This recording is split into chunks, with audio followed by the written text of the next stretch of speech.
You're listening to the Minutes on Growth podcast, the show that brings you mindfully curated insights into relationships, spirituality, personal development, and everything in between, with your host, Tannaz Hosseinpour. Hi everyone, it's Tannaz Hosseinpour and welcome to another episode of Minutes on Growth. Today I have someone super special here, Ranim Talih, certified holistic nutritionist and practitioner and my childhood friend. I'm going to pass it on to her. Hi Ranim. Hello. Hi Tannaz. Thank you so much for the lovely introduction. And it's so great to connect with you after so long. I've known you for over 15 years now. Yeah, it's crazy. How are you feeling? Where are you? Tell us a little bit about what you're doing. I'm wonderful. I'm currently in California and I have a little herbal garden growing, which is so special because if I was in Toronto, which is where I'm originally from, I wouldn't be able to grow anything right now. It's still kind of cold. So I've been spending a lot of my time making medicine, tending to my herb and medicine garden, and just soaking up all the sun. Amazing. And is this what you always wanted to pursue? Because I think, based on what I knew, that you were in a different field. So tell me a little bit about it. What happened? Where did this transition come from? Absolutely. So I would say if you asked me this question 10 years ago, I would have definitely not expected to be where I am today. 10 years ago, I wanted to get into, business or journalism or become a lawyer or anything in those nice, professional fields that our parents would approve of. And now I'm a, holistic nutritionist and I practice holistic health and herbalism. And I've had this radical lifestyle change, I would say, since I was 21. So this was about 6 years ago. When I was 21, I met somebody who was a holistic nutritionist and introduced me to this whole other way of living and being and eating and practicing mindfulness and breath work and yoga and meditation and all of those things that were truly eye-opening to me. Because when I was growing up in Dubai, we never had access to those things like we do now. But back then there was no such thing as yoga and meditation. That was just something thought for hippies and nomads. And now it's something that's become conventional in every household almost. So originally what happened was I saw my father's health decline dramatically. My dad ended up with autoimmune diseases, so IBD, which is he was diagnosed with both Crohn's disease and colitis. And he also had a mild form of lupus and his immune system was just shut down. And I watched my dad rapidly deteriorate. I watched him, from being a healthy, vibrant person to becoming really, really malnourished and skinny because one of the symptoms or side effects of having these kind of diseases is that you end up not being able to digest and absorb and assimilate nutrients. So your body is basically putting food in and eliminating it without taking any of the beneficial components of it. And it was very scary for my family because, again, back then we were living in Dubai. My dad had consulted with a lot of doctors and physicians and professionals in the field, and all they could do was put him on medications, which did not help him. It just kind of alleviated the symptoms, but it didn't address the root cause of the disease. It wasn't targeting the root issue. And then he met this doctor finally, maybe about 6-7 years into his struggle. No, I would say maybe about 5 years into his struggle, who told him that he needed to go vegetarian, go plant-based, cut off alcohol, cut off smoking, cut off stressors, eat a lot of fruits and vegetables, cut off, toxic substances and things like that. And when he started doing that, within about 2 years, he saw this crazy radical shift in his health. He started gaining weight again. He started feeling better. He started regaining his strength. His immune system started improving. And that was all an indication to me that, unfortunately, you can't just slap on a Band-Aid solution, which is medicine, conventional medicine, and expect people to heal, which is the approach in most of the world. And my dad was always so big on prevention. When I was growing up, he would force us back then. Right now it's more like, a privilege, but he would force us to eat fruit platters and vegetables and smoothies every day and salads every single day. And I would have friends over for dinner. And instead of us ordering pizza like normal people, my dad would come in literally with a platter of fruits. And I would get so embarrassed. I'm like, Dad, what about burgers and pizzas? And he would always tell me, Ranim, don't wait until it's too late for you to take control of your health. He's like, you do not want to end up where I am. You don't want that. And his condition was 100% a result of his lifestyle. And that was just eye-opening for me. And then having met that person 6 years ago who introduced me to holistic nutrition, it was almost like inevitable. My purpose shifted from, when I was a poli-sci student, I was studying political science, sociology, and anthropology. And during my time in social sciences at U of T, I ended up founding the Holistic Health Subcommittee. So this shift happened. I went plant-based. I went vegetarian. I started incorporating yoga and meditation into my practices. I started learning about clean sources of drinking water. I started learning about herbs and medicine, like food as medicine. And, even like things like the kind of people that you surround yourself with can really make a difference on your psyche, on your emotional and mental well-being. So I started changing my friend circle. I started attracting people who were more like me, more high vibrational people who were committed to the path of wellness and excellence and holistic well-being. And so my purpose shifted from, wanting to be a lawyer or somebody working in the UN to somebody who wanted to help people reclaim their strength, reclaim their health back by implementing these changes into their life. And that is how I found my purpose. I love that. And I'm so happy to hear that your dad's doing better, right? Yes, he's much better. He's much better. Thank you so much for asking. It was a very difficult journey. I would say 10 years of him combating this illness. Unfortunately, one of the side effects from all those years of not being able to assimilate nutrients into your body left him with certain deficiencies like calcium and things like that. But, he's very proactive about his health. And I trust, that he'll continue to fight hard to, be his healthiest self possible. I love that. I'm so happy to hear that. A couple of days ago, I was actually watching the seminar, and one of the doctors said, we call it alternative medicine, but actually Western medicine is alternative medicine because we've been around for thousands of years, and Western medicine's only been around for, a fraction of that. So I like that. I like that, people are becoming more conscious and they're going back to, the way our ancestors did it and trying to find remedies in day-to-day life. Just by what we're eating, how we're thinking, what we're doing with our body, with our mind, with our soul. So what are some of the practices that you've incorporated into your daily life that has made a significant difference for you? So I started, I transitioned into this different lifestyle when I was 21. So it's been a few years. I've had quite some time to refine it and update it and see what works and what doesn't. When I first started on my journey, the first thing I incorporated was yoga. Now, when I first started out, I was terrible at it. I was absolutely terrible. I was, I didn't understand how people could do this for hours and clear their mind. But that was the first thing I really tried because in this journey, in this path to excellence, let's say, to personal excellence, and excellence can mean different things to different people. For me, it meant a healthy body, healthy mind, and not having to succumb to disease like my dad did or other people have done. So you have to discipline yourself, right? And disciplining the mind is the first way to committing to the path of excellence. So whether that means putting down habits, daily habits, one thing to do every single day to improve you, whether it's 5 minutes of reading or 5 minutes of meditation or 5 minutes of, standing in front of the mirror and talking to yourself and giving yourself positive affirmations. It can mean different things to different people. My personal schedule is as such. First thing I wake up in the morning, I do this mental body check. I scan my body. Is there any pain anywhere? Are there any lumps? Are there any things that are irregular that I should notice, right? Because it's better to check yourself every single day than, down the line discover that there's something and you're like, how did this happen? Where did this come from? So this is just like a body scan every single day. Then I wake up.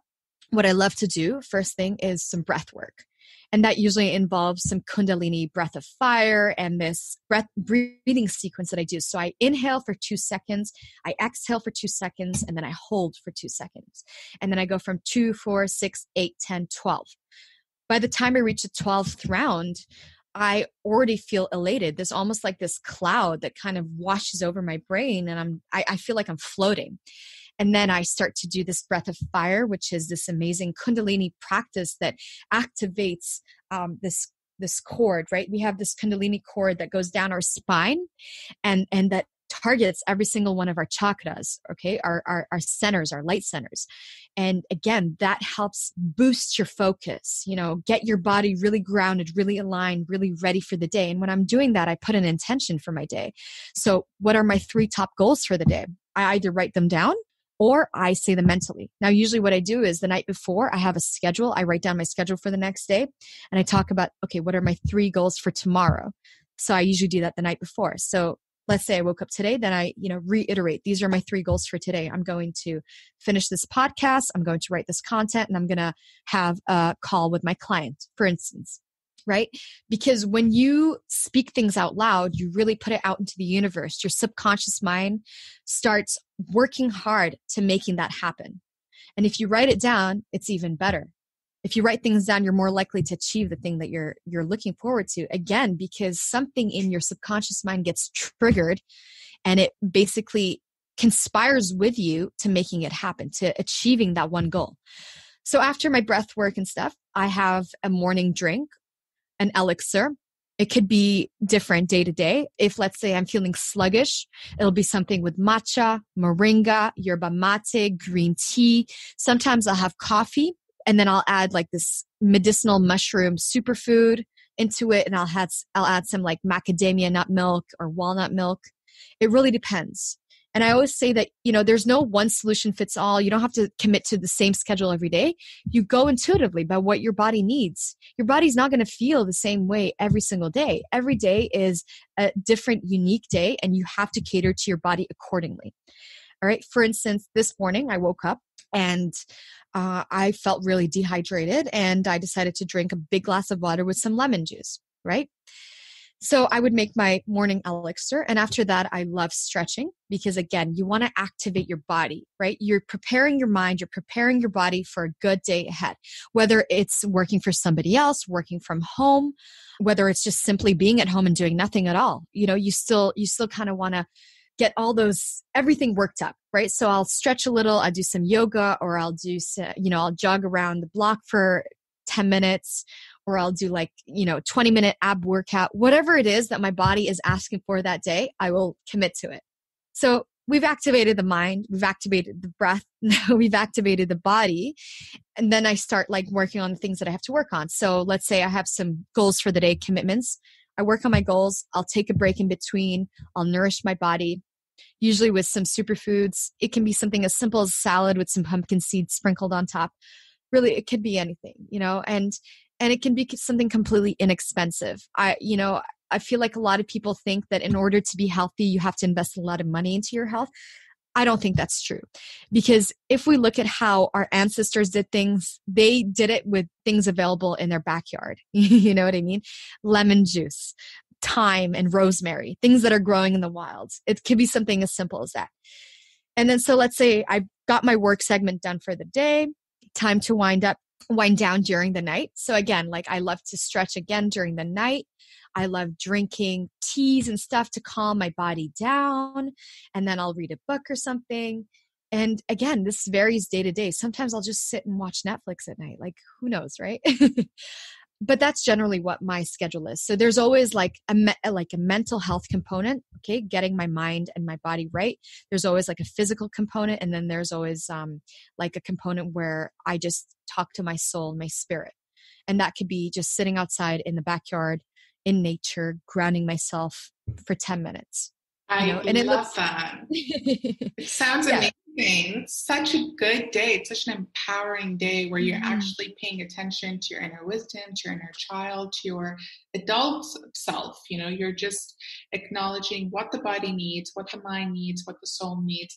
And you said something that was so interesting, that you have a customized schedule every day. So it's not the same schedule. And I think that's so important, because sometimes we feel like we need to adhere to a specific schedule. And if we don't, we start to feel guilt and we start to feel anxious. But just Totally. Going with the flow and just listening and being intuitive, because our bodies are so smart. They know.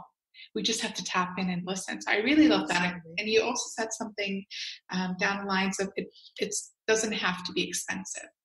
So that's actually a very, very big misconception that I've noticed too. People saying, you know what, if I want to be healthy, it's going to cost me a lot. I can't afford it right now. But if you sit down and you write down all the like junk food you eat and all the and on takeout, it adds on. adds Yeah. on. Yeah, it's Yeah, crazy. absolutely. Go ahead. One quote that has stuck to me from the beginning of my journey is an ounce of prevention is worth a pound of cure. I Mm-hmm. mean, it's that quote speaks onto itself. You really don't want to wait until it's too late for Mm-hmm. you to reclaim your health. You really don't want that, because trust me, like, it is better to put in the money now, to put in the time now, the energy now, so that you don't have to spend the prime years of your life suffering or like in pain or something, right? Yeah, you're absolutely right. Speaking of winding down, I myself love herbal teas that really relax me, especially at night. You know, we're on our phones and our laptops all day. So, like that hour before bed when, you know, there's no screen time and you just want to relax, what are some of the herbs you can recommend for them? Okay, so let me touch on some ancestral herbs that are readily available to everybody. Again, super easy to find, accessible, and affordable. Things like chamomile. Chamomile is this wonderful herb. It is a bitter, so it has bitter properties, which help support your digestive system.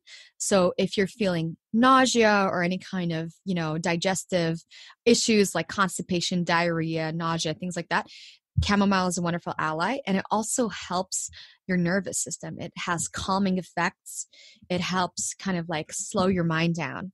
So if you feel like your heart is racing and you're just irritated and agitated, chamomile is a wonderful herb. You can find it anywhere, and it's affordable. And then another herb that I love, love, love, and this is something that I'm so grateful grows abundantly in North America, in gardens and backyards, everywhere, is lemon balm. Lemon balm is beautiful. It smells delicious. It is also, it's like a nervine relaxant. It helps support your nervous system. So again, if you're feeling anxious, irritated, whatever, lemon balm is a beautiful ally, and it also has antiviral properties. So I've been using it right now as a preventative to help boost my immune system and to calm down my nervous system. So it's like a 2-in-1 herb. And a lot of herbs actually have like multiple uses and effects. So it's not just like, okay, echinacea is just good for your immune system. Echinacea has many other uses too. Like echinacea is good for your skin. So other herbs that I love, again, like nervine herbs, would be things like vervain, passion flower, linden. I'm just thinking there's so many, but mostly passion flower is incredible because it really holds your heart center. So people who are afraid to let people in, passion flower can be like a wonderful ally for that. So can roses, and roses are wonderful. So roses, again, accessible everywhere. Roses are high in vitamin C, so that helps your immune system. And at the same time, they help support your heart, and they help support your nervous system, and they help support you when you're feeling anxious and all those feelings. I love that. I love that. And I love actually boiling roses every night. So Mhm. my question is, can you boil all of these herbs together, or do you have to do them one by one? What do you recommend? So it depends, right? So it depends on if you're trying to infuse leaves or barks, roots, seeds. So if you have things like roots and barks, you would have to boil it, and then you'd have to leave it for a while, simmering for about 15-20 minutes, so you don't turn the water off, right? But if you're trying to cook some leaves, like for instance green tea, lemon balm, etc., you don't want to burn the leaf, so you're supposed to boil the water, turn it off, and then put the herbs in, cover it for like 20, 30 minutes, 1 hour, whatever, however long. Sometimes I'll leave my infusions for like a whole day overnight, and then you would consume it. So Mm-hmm. things like roses, things like lemon balm, mint, chamomile, I would just boil the water, put the herbs in, cover it, and then turn the water off and let it sit for a while. And that will help to extract the beneficial components of these herbs. Oh, that's And then amazing. if you're doing things like marshmallow root, echinacea root, then you would have to boil it and let it sit for some time, and then you would turn off the water and then consume it. Oh, amazing. I learned so much today. I've been definitely doing it wrong. Oops. No, it's okay. Life is a learning journey. Yeah, definitely. Thank you for sharing that. Is there anything else that you'd like to leave us with? Any closing remarks? Anything you want people, especially during these hard times? For sure. Yeah. So, support your adrenal glands, support so your adrenal glands are these two glands located above your kidneys. They produce a lot of hormones like cortisol and epinephrine, your stress hormones. And right now, a lot of people are worried about the future. A lot of people are unfortunately unemployed unwillingly. So make sure that you're supporting your stress hormones because you don't want to get to that point where your body ends up in adrenal fatigue. So my favorite thing would be to consume things like adaptogens. Adaptogens include, the famous ashwagandha, astragalus, borage, ginseng, maca, licorice root. Some of those are available. You can even get like a blend of all those things so you don't have to, just focus on one thing. Make sure that you breathe a lot. Make sure that you ground yourself. Even if you're living in a city, step outside, get some sun. The sun's really good for your immune system. The sun's really good for vitamin D production. Vitamin D is really important for a healthy mood. A lot of people tend to get depressed if they're cooped up inside because, again, there's no fresh air, there's no sunlight, there's no, earthing, grounding vibrations of trees and nature. So just step outside for 5 minutes, sit on the grass, walk barefoot, touch the soil, breathe in deeply, get some fresh air, drink a lot of water, make a lot of teas, consume tinctures and things like that. There's a lot of ways to support yourself during these times. And if you're looking for immune support, something as simple as rosemary, thyme, oregano, those are readily available. You can find them at grocery stores. Those are things that you can consume, again, to keep your immune system up. You can even consume cloves. Cloves have antimicrobial, antibacterial properties. Things like echinacea, astragalus, elderberries, those are a little harder to find. You'd have to kind of go online or go to your local apothecary. But again, if you don't have that, kitchen herbs like rosemary, oregano, thyme, things that are available to you. Amazing. And surround yourself by people who love you. Call your friends, call your family. And if you find that things are bringing you down, change it. If the path that you are on is not making you happy, you change the path. You have every tool possible to change your life, even if it's simple as cutting off one toxic person a day. Amazing. You're right. You're absolutely right. Thank you so, so much for sharing all your insights with us and sharing your time. And I've learned a lot, and I'm sure whoever's listening to this is learning a lot too. If someone wants to reach out to you, how can they? How can they reach out? Totally. So you can definitely check out my website, ranimtalih.com. I think it's going to be in the podcast notes. Yes. So RANIMTALIH.com. Over there, you can find my Instagram. I'm pretty active on Instagram. I post a lot of, informational, inspirational stuff. So that's Ranim_T on Instagram. And yeah, please reach out to me, message me if you have any questions or any custom requests or anything. I'm always happy to help. Amazing. Thank you so much, Ranim. And thank you everyone for listening and hope to speak soon. Thanks, Tannaz. Thank you for joining us this week on Minutes on Growth. If you enjoyed today's episode, then make sure you never miss a show by clicking the subscribe button now.